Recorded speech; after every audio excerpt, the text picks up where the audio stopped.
un croissant, 1,20 €. C'est tout ce que vous avez en poche ce matin. Avec ça, vous pouvez vous offrir un 6 millième d'une place pour la finale de la Coupe du Monde 2026. Votre croissant n'entrera jamais dans ce stade. Alors suivez-le, il va vous montrer où part vraiment l'argent. On vous a promis 80 milliards de dollars de retombées. Une seule question, dans la poche de qui? Imaginez un immense banquet, des milliards d'invités, un seul restaurant, la FIFA. Elle tient la cuisine, la carte, la caisse. Et elle a compris un truc que personne d'autre ne fait. Elle vend le même plat 3 fois. Le plat, c'est un match. Le premier client, c'est la télé. Le deuxième, c'est le sponsor. Le troisième, c'est vous, dans le stade. Un seul match, 3 additions. Sur le cycle qui s'achève cette année, la FIFA vise 13 milliards de dollars. Près de 9, rien que pour ce mondial. Votre croissant, lui, vaut 1,20 €. D'où coule tout cet argent? Du premier robinet. Le plus gros robinet, ce n'est pas le stade, c'est l'écran. Les droits de diffusion, autour de 4 milliards et demi de dollars. À eux seuls, mettez ça en croissant. Pour les payer, votre boulanger devrait allumer son four ce matin et ne plus jamais l'éteindre. Des siècles de croissant. Le croissant ne sait déjà plus compter.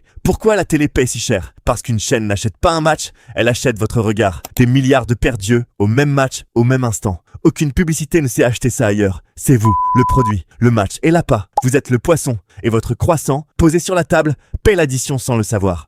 Deuxième robinet, le parrainage, autour de 2 milliards et demi de dollars. Une marque ne paie pas pour un logo, elle paie pour se coller à une émotion qu'elle n'a pas su créer, la joie d'un but, le frisson d'une finale, impossible à fabriquer en usine, alors on la loue. Cette année, un nom revient, Aramco, le géant pétrolier saoudien. Pourquoi un vendeur de pétrole paie-t-il pour du foot? Parce qu'on retient le maillot, pas le baril. Le sport lave l'image. Et cette lessive vaut des centaines de millions. Et la FIFA a posé son banquet sur le plus gros marché publicitaire du monde, là où votre attention se revend le plus cher. Troisième robinet, le stade. Billets et hospitalité, autour de 3 milliards. Le poste qui a le plus explosé cette année. Et là, votre croissant comprend enfin la place la moins chère, 60 $, une cinquantaine de croissants. La finale, près de 8 000 $, 6 000 croissants. Pour un seul siège. Sur la revente, la FIFA prend 15% au vendeur, puis 15% à l'acheteur. Le même billet, taxé 2 fois, 3 robinets, une seule cuisine. Tout coule vers le même évier, Zurich. 13 milliards entrent. Combien la FIFA garde-t-elle? Presque tout. Les coûts mangent à peine 10%. Reste un profit d'environ 10 milliards de dollars. Reprenez votre croissant pour mesurer. Il abandonne pour de bon. Un croissant par seconde, sans jamais dormir. Et plusieurs vies entières n'y suffiraient pas. Et là, le tour de magie. La FIFA est, officiellement, une organisation à but non lucratif. Sans but lucratif. Avec 10 milliards de bénéfices. Le mot ne dit pas sans argent. Il dit sans actionnaire.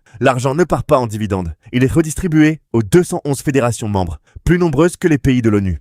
Sur le papier, c'est vertueux. Dans les faits, personne ne sait vraiment auditer où chaque million atterrit. Et le président, lui, a touché environ 6 millions de dollars l'an dernier.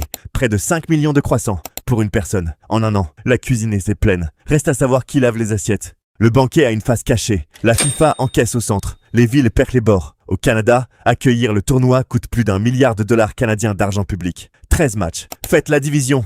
Environ 80 millions par match. Police, transport, sécurité. Payé par le contribuable, pas par la FIFA. Aux États-Unis, une enquête de presse l'a montré. Presque tous les coûts d'organisation retombent sur les villes. Pendant que les grosses recettes, elles, remontent à Zurich. La FIFA garde le gâteau, la ville lave la vaisselle et glisse l'addition à ses propres habitants. Votre croissant connaît cette histoire par cœur. Quelqu'un mange, quelqu'un paie. Et ce n'est jamais le même. Reste notre fameux chiffre, 80 milliards de retombées. D'où sort-il? D'une promesse. Et une promesse n'est pas un relevé bancaire. Les économistes tirent la sonnette depuis 30 ans. Le piège a un nom, l'effet d'éviction. 3 visages. 1. Le touriste normal fuit. Celui qui venait pour les musées annule, effrayé par la foule et les prix. Une dépense en remplace une autre, 0 de plus. 2. L'habitant ne crée pas d'argent neuf, il déplace le sien. La place de match, c'est le restaurant du mois prochain qui saute. On bouge la dépense, on ne l'invente pas. 3. L'État détourne. Chaque euro mis dans la sécurité d'un stade est un euro retiré d'une école ou d'un hôpital. Le résultat? Des cabinets prudents estiment l'impact réel bien plus modeste. Autour de 9 milliards pour toute l'Amérique du Nord. Concentré, pas transformateur. Les 80 du début viennent de fondre sous vos yeux. Argent neuf ou argent déplacé? Toute la question tient dans ces 4 mots. Pour autant, 2026 n'est pas le piège de 2022. Le Qatar avait bâti des stades à 220 milliards de dollars, à moitié vides aujourd'hui.